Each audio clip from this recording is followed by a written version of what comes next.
Like if you're in some really dodgy, dangerous situation where you've been robbed, you've lost all your money, you're in some totally sketchy neighborhood, here's a situation that could go really wrong, you know?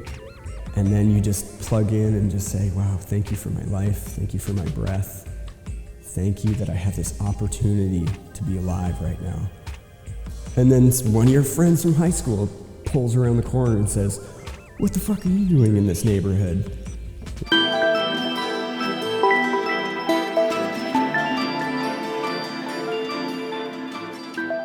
have the right to be at peace, and I have the right to be my highest potential.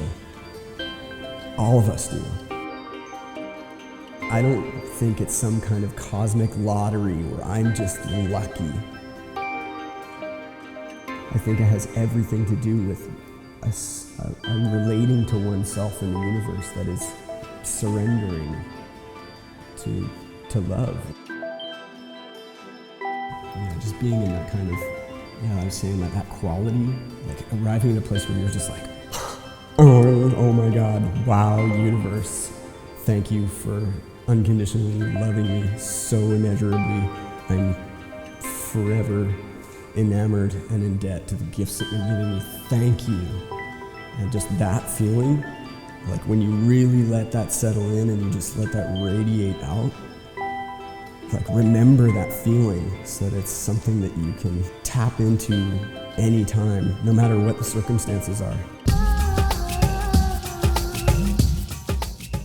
I was hitchhiking in BC. I was doing a lot of hitchhiking 20 years ago, and eventually ended up in some part of the mountains where it was really high elevation. The weather shifted, it got really cold.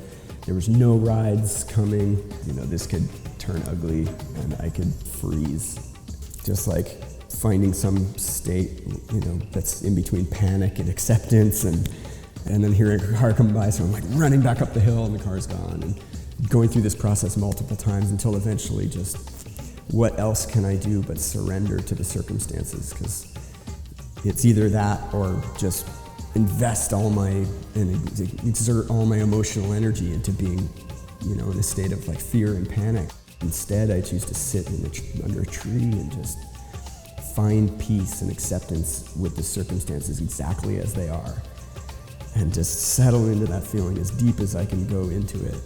And as I go into this state, I hear some sounds up on the road, and I'm like running back up to the hill, and I get to the road, and just as I get to the road, the car pulls up, and it's this friend of mine from the other side of the country that I hadn't seen in 3 years, that just happens to be driving through the mountains in the middle of the night.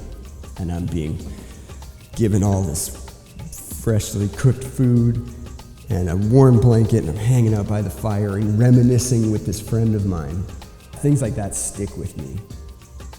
There is a way, always, where the highest outcome is available no matter what circumstances are surrounding you, and I think has everything to do with the way that you relate to yourself and to the self, the great self, which we are inseparable from.